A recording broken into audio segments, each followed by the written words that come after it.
Hello and welcome live from New Delhi. You're watching DD India News Hour. I'm Gautam Roy, and coming up in the next hour, the death toll in New Orleans ramming attack rises to 15. The FBI identified the Islamic State-inspired attacker as a US-born army vet. Hunt is on for accomplices. A Tesla Cybertruck filled with fuel and fireworks explodes at Trump's Las Vegas hotel, killing the driver. A probe is underway.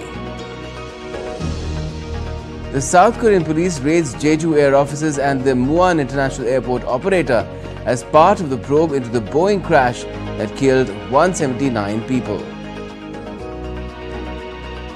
And a Bangladesh court in Chittagong denies bail to former ISKCON spiritual leader Chinmoy Krishna Brahmachari in a 30-minute hearing.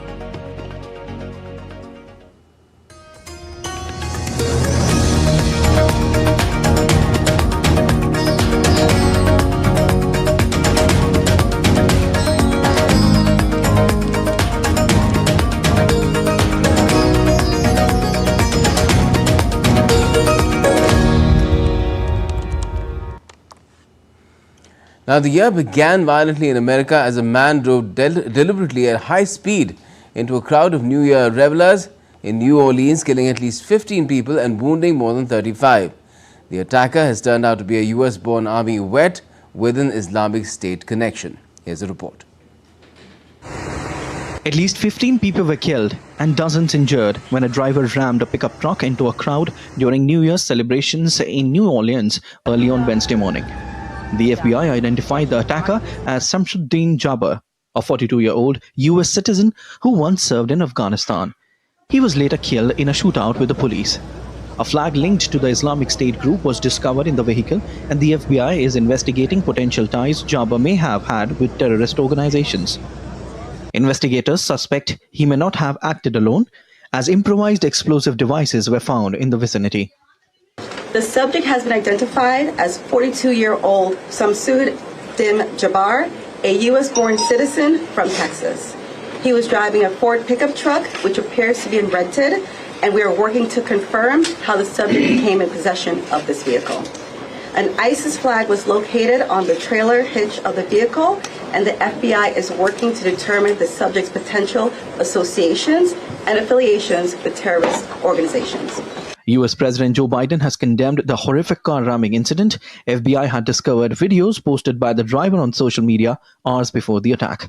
In these videos, the driver expressed being inspired by the Islamic State group and voiced a desire to kill.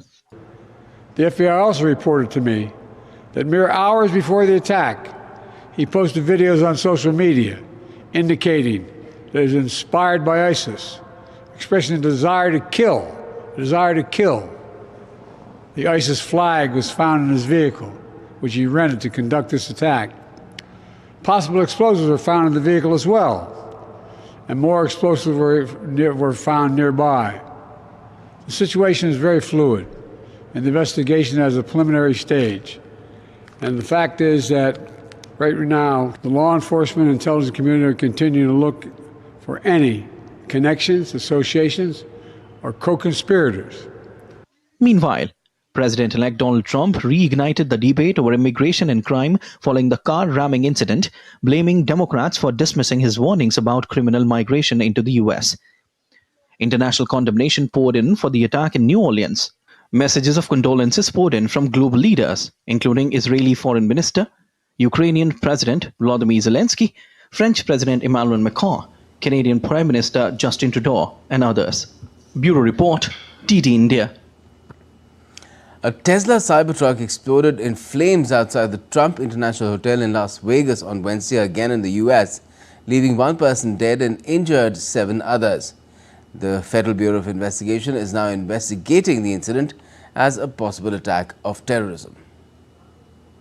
Tesla Cybertruck exploding in flames just outside the Trump Hotel in Las Vegas. Amidst the intense smoke that followed, bursting of what seemed like firecrackers can be seen. Though it sent shockwaves across the nation, the investigating agencies have so far ruled out any link with New Orleans terror attack. Sheriff Kevin McMahill told a news conference that the back of the truck contained gasoline and camping fuel canisters as well as large firework mortars.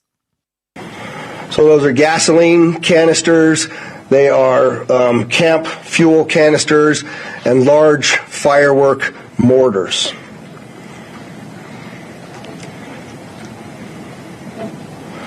What I also would like you to pay attention to on that video, as you see that, it looks like the exterior of that truck is completely intact as it sits there. The one deceased individual was inside the Cybertruck. FBI has indicated that the identity of the suspect has still not been confirmed.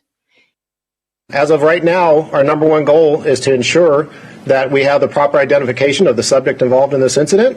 Following that, our second objective is to determine whether this was an act of terrorism or not. He stated that the FBI had identified the driver of the vehicle, which was rented in Colorado, but was not prepared to release the driver's identity at this time. The Trump International Hotel is owned by U.S. President-elect Donald Trump. The explosion occurred hours after a tragic incident in New Orleans where a man drove a truck into crowds celebrating New Year's Day, killing 15 people. Nancy Baloda, DD India. Now, vehicle attacks have become increasingly common around the world. Here's a list of some high-profile incidents in which a vehicle was used to ram into crowds, harming and killing bystanders in recent years. Vehicle attacks have surged globally since 2016, starting with the Nice attack in France, when a man drove a heavy truck into crowds of Bastille Day celebrants, claiming 86 lives. The ISIS claimed the responsibility of the attack. In December 2016, a Tunisian asylum seeker hijacked a truck, plowed it into a crowded Berlin Christmas market, killing 11 more people and injuring dozens. 4 days later, he was killed in a shootout with police in Italy. A car sped across Westminster Bridge in March 2017, mowing down pedestrians just outside Parliament, killing 4 people and injuring dozens. The driver then fatally stabbed a police officer before he was shot dead. In May 2017, a U.S. Navy veteran rammed his car into pedestrians in Manhattan's crowded Times Square, killing a woman and injuring 22 people. In August 2017, a 22-year-old man rammed a car into crowds in Barcelona on Ras Ramblas, killing 13 people. The man, Yunus Abu Qayyub, fled the scene on foot. Manhunt for suspected driver is still on. In October 2017, an Uzbek national plowed a rented truck onto a Manhattan bike path, killing 8 people and injuring 11. In 2018, a man plowed a rented van into dozens of people in downtown Toronto, killing 11 people and injuring 15. A Wisconsin man was convicted in 2022 of killing 6 people and injuring dozens when he drove his SUV into a Christmas parade near Milwaukee, Wisconsin in November 2021. A driver in November 2024 rammed his car into a crowd at Sports Center in the southern Chinese city of Zhuhai, killing 35 people and severely injuring 43 in one of the deadliest attacks in contemporary Chinese history. In Germany, a 50-year-old man was charged with multiple counts of murder and attempted murder in December 2024 after police said he plowed a car through crowds at a Christmas market in Magdeburg, killing 5 people and injuring scores. Bureau Report, DD India. Let's dive deeper into this deeply disturbing incident and what has followed in terms of the identity of the attacker and his sources of inspiration. Ashok Sajjanhar, former senior diplomat, joins us now. Good afternoon to you, Mr. Ambassador Sajjanhar. What do you make of this incident in the first place? Not the first time something like this has happened in different corners of the world multiple times now, but there are a lot of gaps that seem to have emerged that ensured that somebody like Jabbar succeeded in what he was seeking to do. No, absolutely. I think it's a very disturbing incident that has appeared because particularly in democratic countries, in free countries, it is not all that very difficult to get these, to hire the truck as this individual has done to be able to get, to ram it into a crowd of revelers whenever there is some celebration taking place. So it's a matter of great worry that these incidents have been taking place, and I think because of certain changes, certain developments that have been taking place around the world, Gautam, that whether what you see in Syria, what you see in Israel and Gaza and other places in West Asia, I think the power, the appeal of some of these terrorist organizations like Al-Qaeda, like ISIS, that will continue to grow, that will continue to increase. So I think the law enforcement authorities will have to be much more careful, will have to keep a very close eye, and even individuals themselves will have to be very careful when they are in these places where there is, there are large crowds and big markets and so on and so forth. So I think it's a big challenge for the governments, for establishments, particularly for law enforcement authorities, particularly in the context of the changes that we are seeing in the turmoil and turbulence that is taking place in different parts of the world. And as we know, it is an interconnected world. It is not, there can be few lone wolf incidents, but in this case, as it has been mentioned, that he definitely would have had some accomplices also. So it will be important to find out who the accomplices are. Was there a bigger plot? Is there a bigger sort of, larger number of people who are involved? Is it only domestic, locally inspired incident, or does it have any linkages to the to other countries? So I think that definitely investigations have a full a tough task ahead of them. And does this case become even more worrying, knowing the fact now what we know is that this person, Shamsuddin Jabbar, was a US Army veteran, a naturally born US citizen, and was deployed in Afghanistan as well, was a successful professional at one point of time, and then a couple of divorces, and then there must be a history of radicalization here. How come it didn't pop up anywhere on anyone's radar? Yeah, no, that is true. There must have been, there would be a history of radicalization, but, as we have seen in several parts of the world, that this radicalization can take place also over internet, over, it doesn't need to be done through individuals, and through the, very much through internet, this can be transmitted, and people can be, as in this case, he said he was inspired by the ISIS.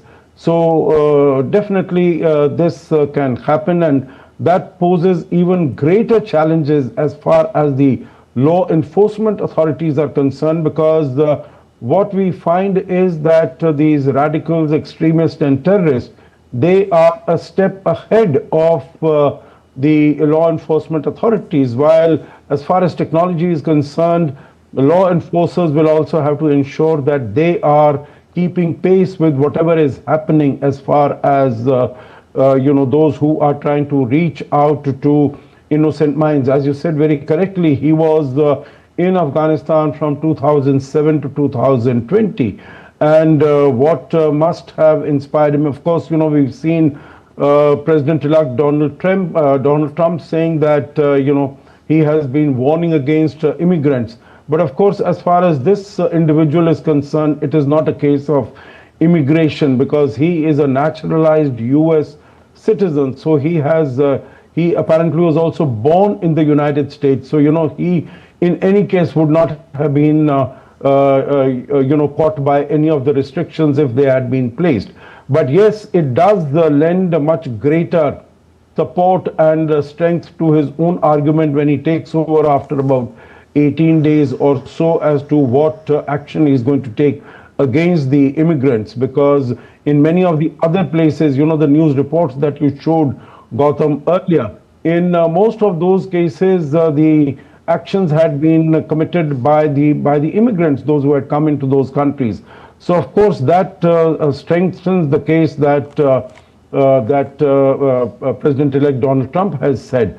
But yes, people who have been in these positions and who have, been serving in the defense services, they know how to use different weaponry. Of course, in the current case in New Orleans, it was not any weapon that was used. He just drove the truck through a group of revelers, leading to this very dangerous and very harmful outcome. But these are the people who can plan well and who can go ahead with whatever is the whatever they plan to do. Yes, people who are militarily trained have a mission mindset, and this person, not only did he intend to ram people, he was also carrying a gun which he used to shoot at law enforcement personnel, injuring 2 of them as well. But what do you make of what's happened in Las Vegas? It's too much of a coincidence, it seems, and the messaging is quite apparent. It happened outside the Trump Hotel in a Tesla Cybertruck. Yeah, you are very right. I think all these connections, these are coincidences, are too closely connected to be ignored. Of course, so far what the law enforcement authorities have said, that they do not have any direct, they cannot put any direct connectivity between the New Orleans attack and the Las Vegas attack. But I'm sure that will definitely go, all that investigation will reveal as to what is, whether there is any connection, whether there is any relationship. Because, both of them have happened one after the other, immediately after the other on the New Year's Eve. So, it does appear to be an intent to send out a message to the authorities. It's a Tesla truck, it's a Trump hotel, and it's a Cybertruck that has been, and it has also been, this truck has also been rented from the same company, Turo, from which the truck in New Orleans was rented out. So I think these connections are too close to ignore. I'm sure the investigation authorities are going deep into it, and they will find out, they will unravel the details. But of course, they don't want to send out a message. So far, what I have read, they seem to have suggested that he was apparently acting alone. There doesn't seem to have been any connection with any of the others. But of course, final investigations will reveal the whole picture, Gautam, and I think that should become clear to us in the coming yes, even days. how people who hire cars on platforms like Turo are profiled and screened by the company might also come under scrutiny, although that might lead to some inconvenience for tourists and others who use these services. I've used them as well in the past, but it seems that that is the way of the world these days. Thanks a lot for joining us, Ashok Sajanhar. Now moving on to the southeastern European country of Montenegro, where 3 days of national mourning has been declared starting Thursday after a gunman killed at least 12 people in a rampage in a small town. According to reports, the suspect had engaged in a brawl at a restaurant and later returned and opened fire, killing multiple people, including the owner of the establishment and 2 children. Interior Minister of Montenegro said that members of the suspect's own family were also among the victims, while the suspect died from self-inflicted injuries after attempting suicide. The minister described the incident as the consequence of disturbed interpersonal relations without providing further details. Europe's gas supply is facing a crisis as the Russia-Ukraine conflict has disrupted traditional energy routes. The breakaway Moldovan region of Transnistria is without heating after Russian gas supplies were cut, a result of a payment dispute between Moldova and Russia's Gazprom and Ukraine's refusal to extend transit agreements. Russian gas, once crucial, now makes up less than 10% of EU imports, down from over 40% in 2021. The Turk Stream pipeline under the Black Sea and its extension, the Balkan Stream, continues supplying gas to Hungary, Serbia and Bulgaria. The Blue Stream pipeline also delivers gas to southern Europe. Key pipelines like Nord Stream and Yamal Europe have been suspended, while countries like Hungary and Slovakia remain heavily reliant on Russian gas. Slovakia's reliance on Russian gas remains strong due to cost, despite it exploring alternative supplies. It was also earning certain transit fees. Now, ever since Russia started its war in Ukraine, the European Union countries have turned off Russian gas, at least most of them. Some still receive these deliveries, but that has now come to an end as well. Lars Holter is with Deutsche Welle and joins me from Berlin. Well, how are you, Lars, and what's the latest as far as this entire Thanks for episode having is me. concerned? The big change came with the new year. It's been clear for a while that with the end of 2024, long-running transit contracts between Russia's state-owned gas giant Gazprom and Ukraine would be running out. And it's also been pretty clear that Ukraine wasn't about to renew them. So in the early morning hours of New Year's Day, the gas transit pipeline that used to deliver Siberian gas through the entire country of Ukraine and delivered it to Slovakia and Hungary ran dry. News agencies showing pictures of gauges along the route that had literally dropped to show a pressure of 0. And Ukrainian authorities also published logs that showed no transit.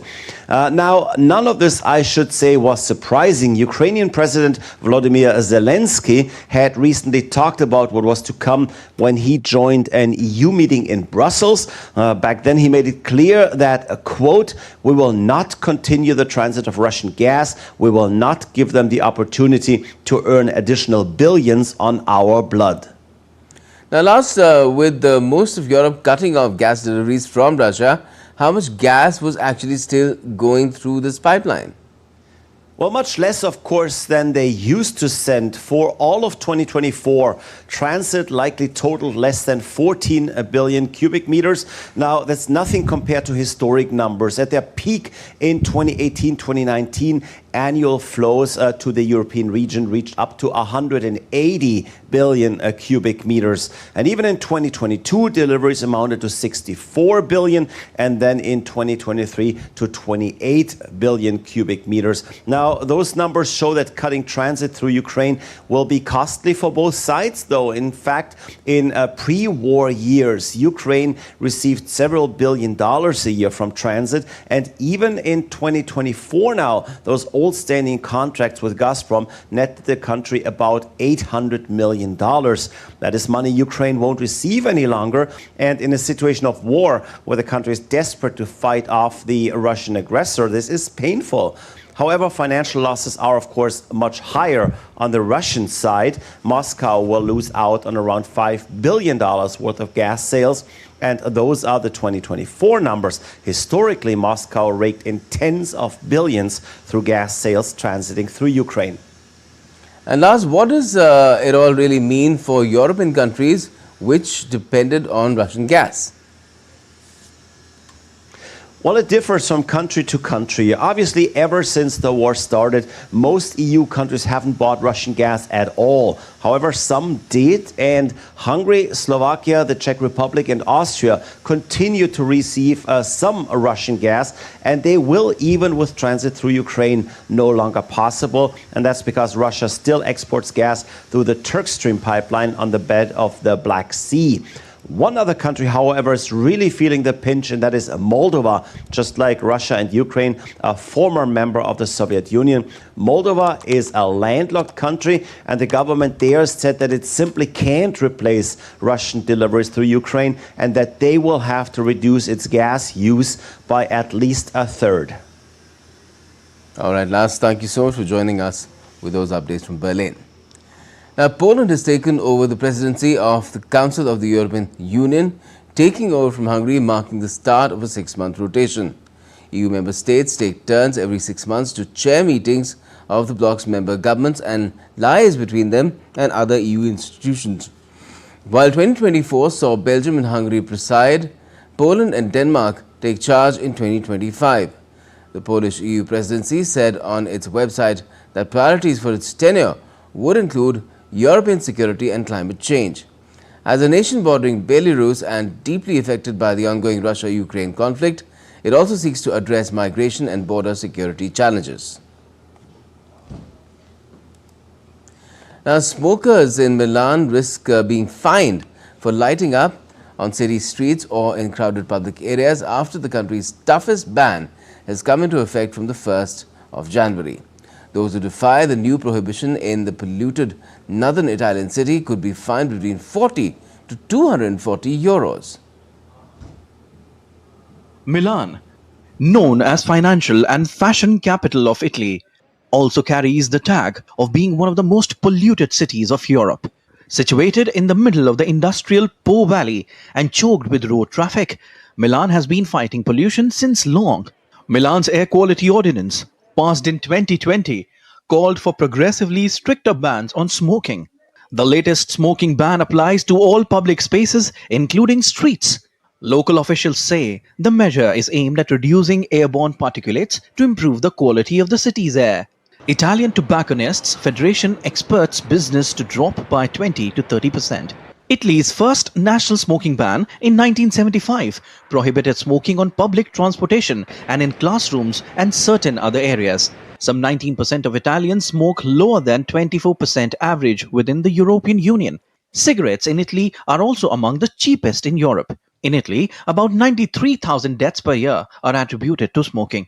According to the World Health Organization, smoking is responsible for roughly 85% of all cases of lung cancer, the deadliest cancer worldwide.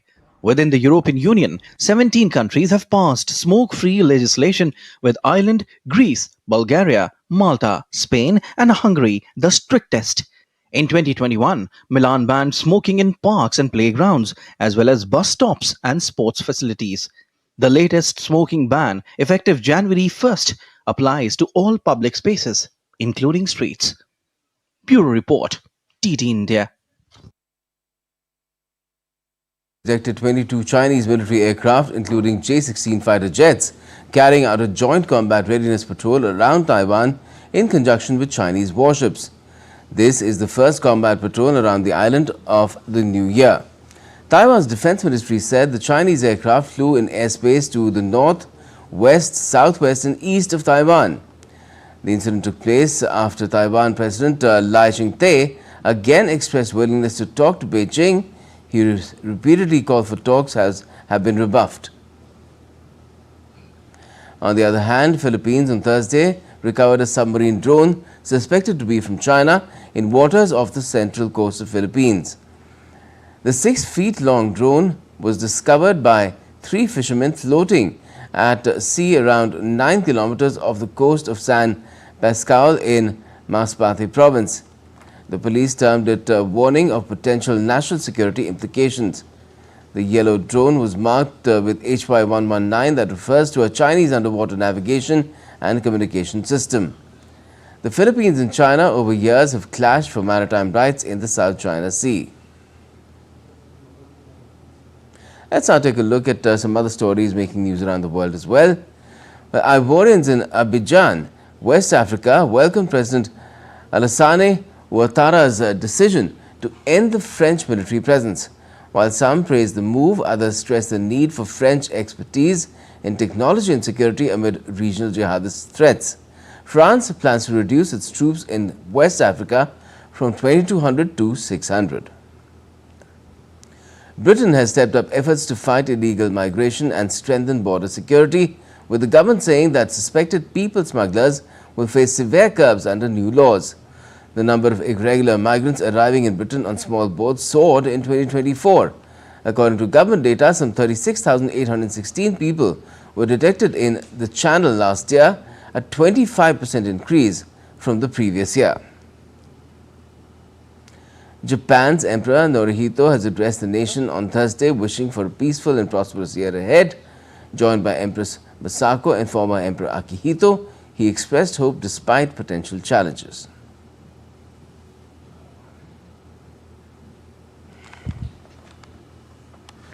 And still to come on DD India News Hour. 2 new judges joined the South Korean Constitutional Court just a day ahead of suspended President Yoon Suk-yeol's trial for his botched martial law bid. And in times of climate change, a boon for winter sports, high-altitude agriculture and tourism in India's Ladakh.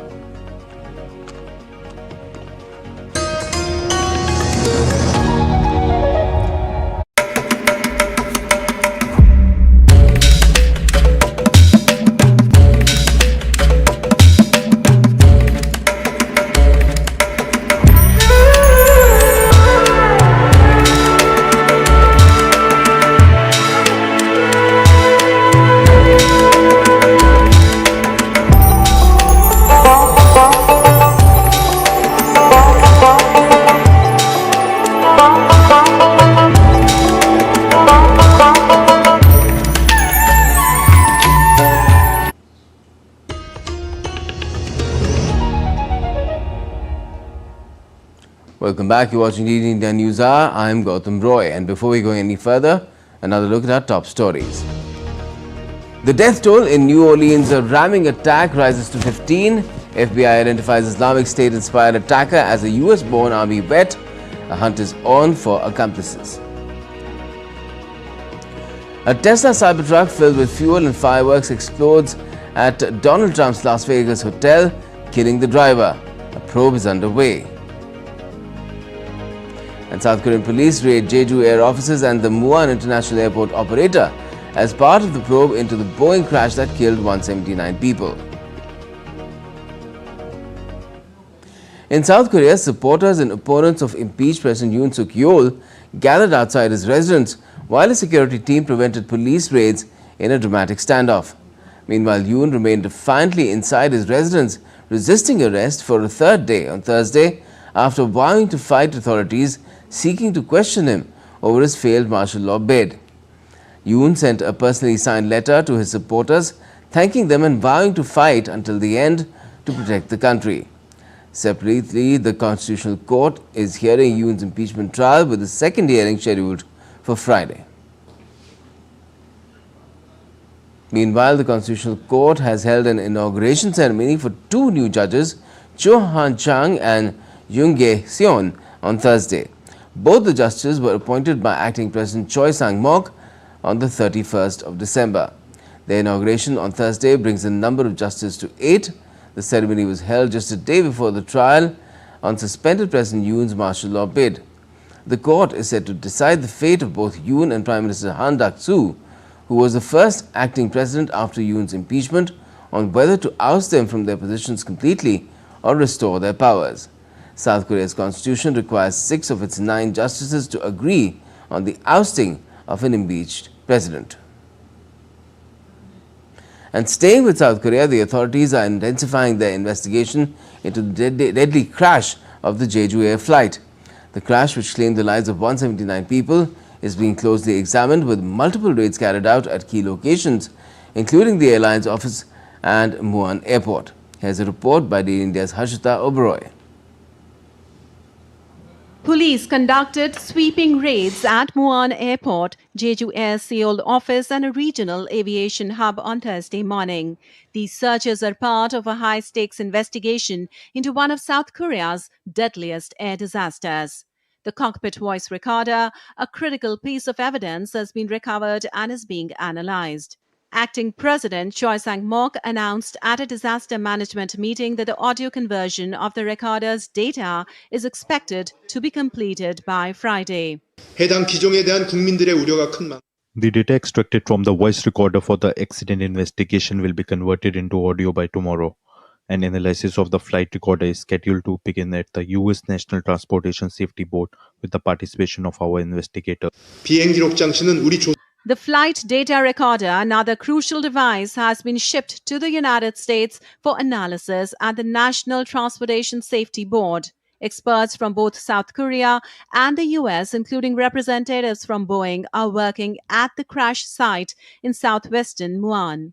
Investigators are focusing on several potential causes, including faulty landing gear, a possible bird strike that may have triggered mechanical failure, and lapses in maintenance. The cockpit voice recorder is expected to provide critical insights into the crew's final communications.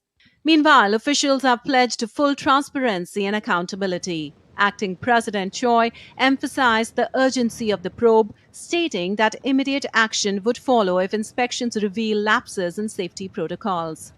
The catastrophic crash of Jeju Air Flight 7C2216 has claimed 179 lives, plunging the nation into mourning.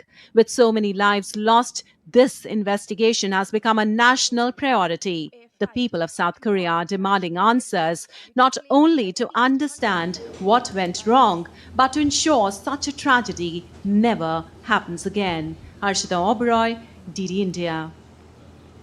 And in the latest, the police are saying that the Jeju Air CEO has been banned from leaving the country while the probe is on. Now, a court in Bangladesh's Chattogram or Chittagong has denied bail to Chinmoy Krishna Das Brahmachari, a former ISKCON leader, during a hearing held today. The Chittagong The Metropolitan Sessions judge rejected the bail plea after hearing arguments from both sides for around 30 minutes. A team of 11 Supreme Court lawyers represented Das. However, despite their efforts, the court's decision went against their plea. On the 25th of November last year, the former ISKCON leader was arrested on sedition charges, leading to violent protests by his followers, not only in Bangladesh but across the world. Let's get you more on this from Dhaka. Joining us is DD India's Naval Singh Parmar. Naval, what really happened in court today, and why did it take just about half an hour for the decision of rejecting bail? Well, Gautam, today after a long delay, I must say long delay, because the last hearing was held on 3rd December, and during that hearing there were no advocate to defend the bail plea of the Chinmoy Krishna Das were present due to pressure and the other tactics of the Law Bar Association of Majority Community in Bangladesh. Today, during the hearing, the team of advocate led by Apurva Kumar Bhattacharya argued that the allegations of disrespecting the national flag is baseless, as it was not a national flag, and they informed the court that this case cannot proceed. However, the court rejected the bail plea, and the prosecution side they mentioned that the sedition charge mount against the Chinmoy Krishna Das. In that case, Sessions investigation is going on, so Session Court can't bail. And the court believed the argument of the prosecution and they rejected the bail plea. However, the Apurva Bhattacharya told media after the hearing that they will go to the higher court for the relief of the Chinmoy Krishna Das.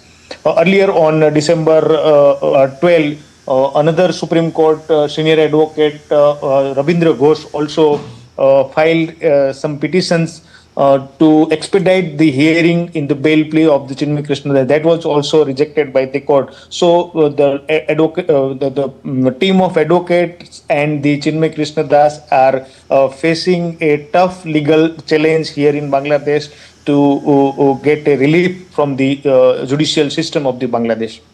Certainly, indeed, tough time. Thanks for joining us for the moment there, Naval Singh Parmar. Now, India has extended a relief assistance of $5 lakh to Vanuatu, that's about $500,000 to Vanuatu, to support relief, rehabilitation and reconstruction efforts. As a close friend and partner under the Forum for Indo-Pacific Islands Cooperation, that's FIPIC, and as a gesture of solidarity. An earthquake of magnitude 7.4 struck near Vanuatu's coast in the South Pacific Ocean on the 17th of December, causing major destruction and loss of lives. India extended its deep condolences to the government and the people of Vanuatu for the damage and destruction caused by this unprecedented disaster and conveyed its readiness to extend all possible support and assistance in this time of difficulty. Now, as temperature plunges in many parts in North India, cold waves took many states in its grip, with moderate showers in southern peninsula. India's weather department has given varied predictions for whole country as heavy rainfall engulfs most of the areas in Jammu and Kashmir. Traffic and roads have been blocked, disrupting daily life throughout the Union territory. Meanwhile, the IMD has forecast light to moderate rainfall over western Himalayan region during the next 1 week and over the plains of northwest India, with the possibility of isolated heavy falls over Jammu and Kashmir on the 5th and 6th of this month. Dense fog and cold day conditions are likely to continue over parts of northwest and central India during the next 24 hours.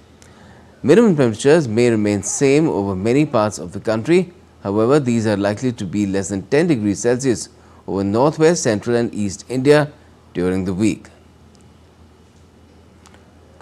Also isolated to scattered rainfall is likely over extreme South Peninsular India during the week by India's Met Department. Ladakh Ski and Snowboard Association has developed an artificial snowmaking machine in Kargil.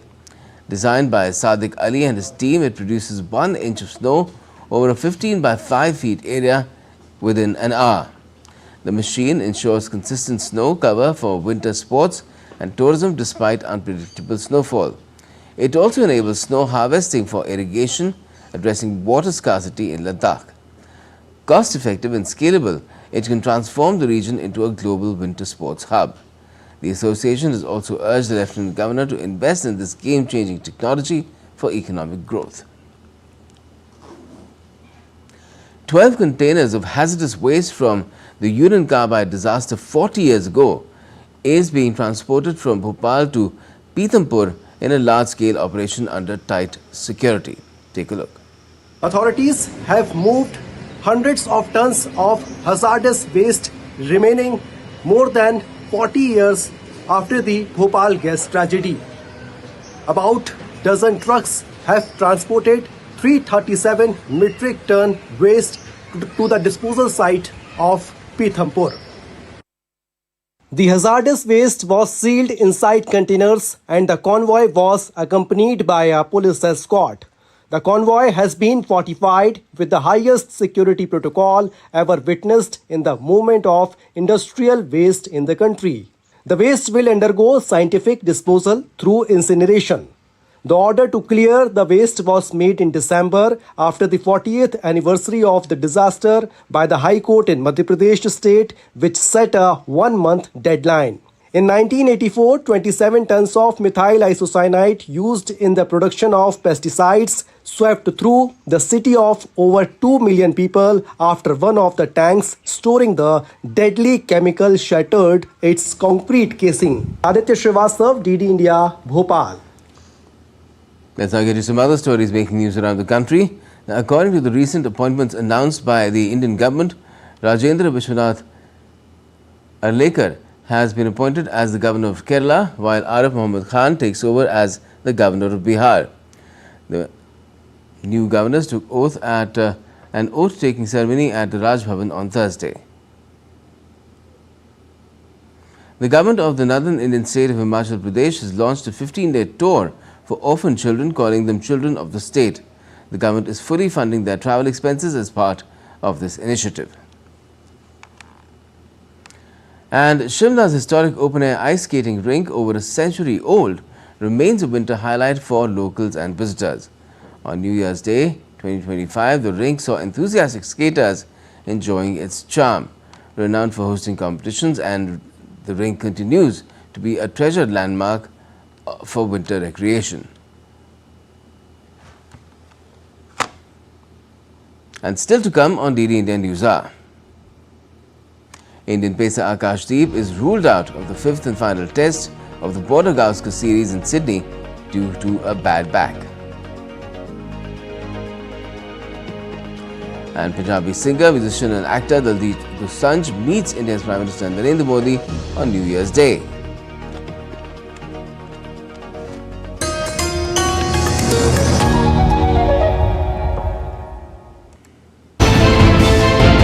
Geopolitics and trade deals.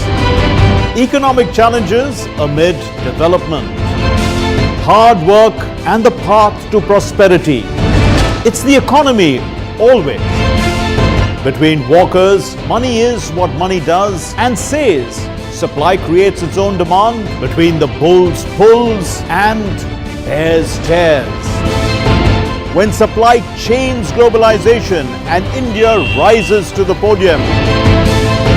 We'll get you centered with the economic brief at 8 p.m. every Thursday on DD India.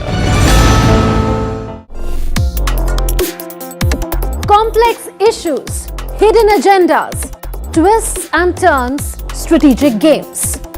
We think all dots are linked. We just need to connect them. Join me every week as I connect the dots to unravel hidden designs in statecraft, mysteries, and decode issues that matter to you. Watch Connecting the Dots with me at these times on DD India.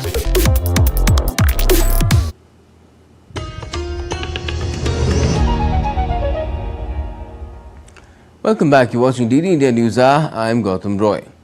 Now, Prime Minister Narendra Modi has highlighted the Open Network for Digital Commerce, or ONDC's contribution in empowering small businesses and revolutionizing e-commerce. In a social media post, the PM noted that ONDC will play a vital role in furthering growth and prosperity. Responding to a post by Commerce and Industry Minister Piyush Goyal on X, Prime Minister Modi said, and I quote, ONDC has contributed to empowering small businesses and revolutionizing e-commerce, thus playing a vital role in furthering growth and prosperity. End quote. Also, Piyush Goyal said ONDC was launched in 2021 by the Modi government with a vision to democratize e-commerce in India, adding that over the past 3 years, it has not only achieved numerous milestones but also empowered businesses, especially small enterprises, by creating a level playing field for them on the network. The minister noted that by bridging the gap between sellers and buyers, ONDC continues to revolutionize the nation's e-commerce landscape. Singapore's economy surpassed expectations in 2024, growing 4%, beating the government's own forecast of 3.5%. Despite a slowdown in the fourth quarter, which saw a dip from 5.4% growth to 4.3%, the city-state's performance remained strong. Key sectors like manufacturing grew 3.5% for the year, bouncing back from a decline in 2023, while construction and services, including wholesale retail and food services, showed significant growth. Singapore's Prime Minister Lawrence Wong cautioned that global tensions and persistent inflation would continue to impact Singapore's economy and people's livelihoods. The United Kingdom's mortgage lender Nationwide on Thursday said that British house prices jumped by 0.7% during December, which is much higher than expected. House prices ended the year 4.7% higher than the level in December 2023. House prices are likely to rise in 2025 by 2 to 4%, with activity likely to be stronger in the first half of the year, ahead of an increase in property transaction taxes in April. Also, Venezuela's economy grew over 9% in 2024. Venezuela's economy in recent years has experienced a prolonged crisis marked by triple-digit inflation and exodus of millions of Venezuelans seeking better opportunities elsewhere. In 2019, the government loosened controls on the private sector, allowing for an informal dollarization, which provided a lifeline to key sectors of the economy. However, analysts believe the strategy has not been sufficient for a full economic recovery. On to sports now. Indian pacer Akashdeep has been ruled out of the fifth and final test against Australia on Friday due to back injury. India head coach Gautam Gambhir addressed the media on Thursday and confirmed the pacer's unavailability in the ongoing Border Gavaskar Trophy. Akash had claimed 5 wickets in the first 2 tests in Brisbane and Melbourne. Regarding the team's playing 11 for the series decider, the coach maintained that the decision would be taken on match day after assessing the pitch conditions. Meanwhile, Australia captain Pat Cummins has confirmed that Bo Webster will make his test debut in the final match, replacing Mitch Marsh due to his poor performance in the series. Cummins also assured fans of Mitchell Starc's participation despite the pacer nursing a rib niggle. Australia, leading the series 2-1, will aim to secure the Border Gavaskar Trophy in Sydney with a refreshed lineup, while India remain focused on levelling the series. And Indian cricket team head coach Gautam Gambhir on Thursday broke silence on dressing room leaks in the pre-match press conference ahead of Sydney Test. Gambhir said what happens inside the dressing room should remain there. The statement came after reports surfaced that Gautam Gambhir was particularly unhappy about Pant throwing his wicket away to off-spinner Travis Head. वैसा नहीं है कि यहाँ पर मैं कोई individuals के बारे में बात करूँ, बिकॉज अल्टीमेटली आप एज ए टीम जीतते हो और एज ए टीम ही हारते हैं, और जब आप अपने देश के लिए खेल रहे होते हैं तो हर व्यक्ति यही कोशिश करता है कि अपना मैक्सिमम कंट्रीब्यूट कर सके, तो वो इम्पोर्टेंट। और ऐसा नहीं है कि जो डिबेट एक प्लेयर और कोच के बीच में होती है वो उनके ही बीच में रहनी चाहिए। आप सिर्फ रिजल्ट देखते हैं, और फॉर्चुनेटली या अनफॉर्चुनेटली ये स्पोर्ट सिर्फ रिजल्ट के लिए ही जाना जाता है, बट कॉन्वर्सेशन जो होती है वो 2 इंडिविजुअल्स के बीच में और वो ड्रेसिंग रूम के बीच में वो वहीं तक रहनी चाहिए। Gautam Gambhir further said that there is nothing in Indian team that is not under control and things could have been worse. The remarks came after Indian team lost the MCG test or the Boxing Day test to go 2-1 down in the border Gavaskar Trophy series. Think so कि कुछ भी under control नहीं है. सिर्फ देखिए आप जब ऐसे टॉस पे आते हैं तो ऐसा नहीं है कि बैटिंग ने अच्छा नहीं किया या बॉलिंग ने अच्छा नहीं किया. अगर बैटिंग ने और बॉलिंग ने अच्छा नहीं किया होता तो हम 2-1 नहीं होते, एक टेस्ट मैच नहीं जीते होते या 2-1 डाउन नहीं होते हम, और वर्स्ट सिचुएशन में हो सकते थे. तो जैसे मैंने बोला कि आई डोंट थिंक सो कि इतना कुछ वरीसम है. Sri Lanka secured a 7-run victory in the third and final T20 match against New Zealand in Nelson on Thursday. Sri Lanka posted 218 for 5 in their 20 overs, with Kusal Perera delivering an excellent knock of 101 runs off 46 balls, registering the fastest century by Sri Lankan in T20 internationals. In response, New Zealand managed 211 for 7. Although New Zealand had already secured the series by winning the first 2 games, Sri Lanka ended the series on a high note. The two teams will face off again in the first of 3 one-day internationals in Wellington on Sunday. Football now, and Arsenal began the new year in style as they defeated Brentford 3-1 away and moved back into second place in the Premier League on Thursday. Brian Mbeumo gave the hosts a 13th-minute lead with Brentford's first attack, but Gabriel Jesus continued his recent form to equalize before half-time. Mikel Merino and Gabriel Martinelli netted in quick succession soon after half-time to ensure Arsenal moved into second place above Nottingham Forest. The win lifted Arsenal above Chelsea and Nottingham Forest with 39 points from 19 games, with Liverpool on 45 from 18. Injury hit Brentford's second home defeat of the season left them in 12th spot with 24 points from 19 games. Now, Indian women's football team is set to square off with the Maldives in the second friendly match in Bengaluru on Thursday. Head coach Joaquim Alexanderson has said that he will hand out more debuts in the match.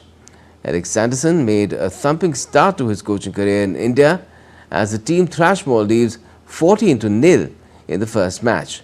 As many as 8 players made their debut. India are ranked 69th in the FIFA rankings, while Maldives is at 163. Punjabi singer, actor and musician Daljit Dosanjh met Indian Prime Minister Narendra Modi on Wednesday. The PM lauded him as a multifaceted and also credited him with blending talent with tradition. Responding to a post by Daljit Dosanjh on social media platform X, Prime Minister Modi said, I quote, "A great interaction with Daljit Dosanjh. He is truly multifaceted, blending talent and tradition. We connected over music, culture and more," end quote. And that's all we have for this edition of DD India News Hour, but let us know your thoughts on the news of the day. And for those on the go, you can get all the latest news and updates from India and across the world on DD India's mobile app. It's available on both Android and iOS platforms. You can scan the QR code and download the app now. And we'll be back with more news as it breaks here on DD India. I'm Gautam Roy, and from all of us here in Delhi, thanks for watching DD India News Hour.